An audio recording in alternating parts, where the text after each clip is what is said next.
some of the prices that people need to pay in order to be who they are. Yeah. I'm fascinated by this question. I'm fascinated by the cost of entry, price of doing business, to be a person that other people admire.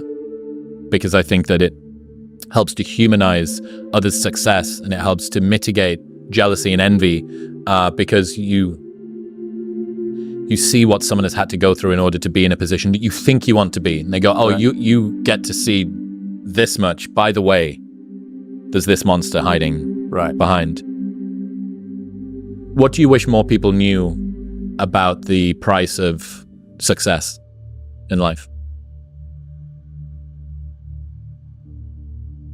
Well, success has taken on different definitions over time. It used to have to do, and some people listen to this will be like, come on, McConaughey. It used to have to do with integrity.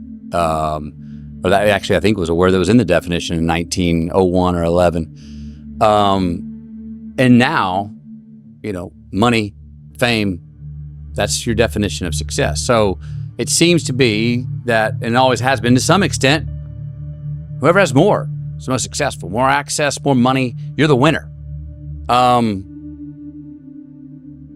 The last, for a lot, that is, I'm not saying it's a race to the red light, but I am saying the fourth quarter of that being your goal, the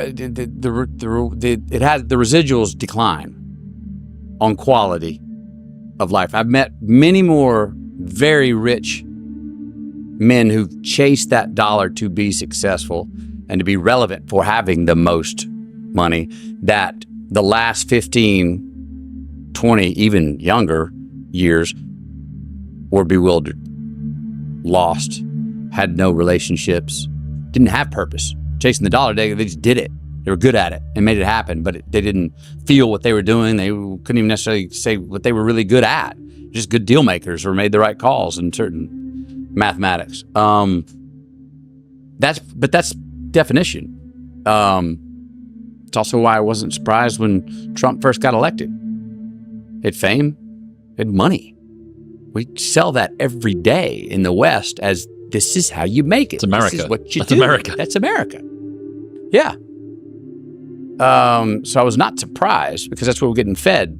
What is success? I just let me rephrase it with this. We all want to be relevant, but I think we all forget to ask ourselves relevant for what before we chase our relevance or chase success. I think there's a difference between success and profit. Meaning profit does pay you back. Can you do things, and I love money, I'm all for it, but I see a lot of one-way tickets that are, you can get successful, have more money, but not be making a profit in your life. How many times we sacrifice quality for quantity? The two don't have to be separate.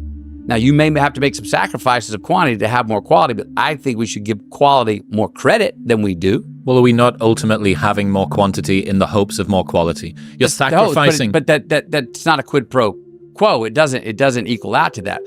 We believe it will, and hey, it can access. I mean, I got a lot of things now for money I've made that I'm like, damn right, man.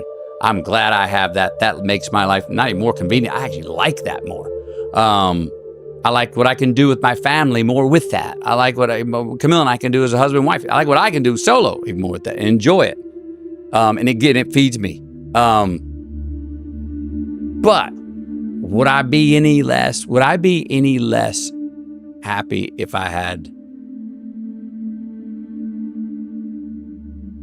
a 30, a 40, a 50th of what I have right now? No. I know that. I know I'd be any less happy. No way I'd be less happy.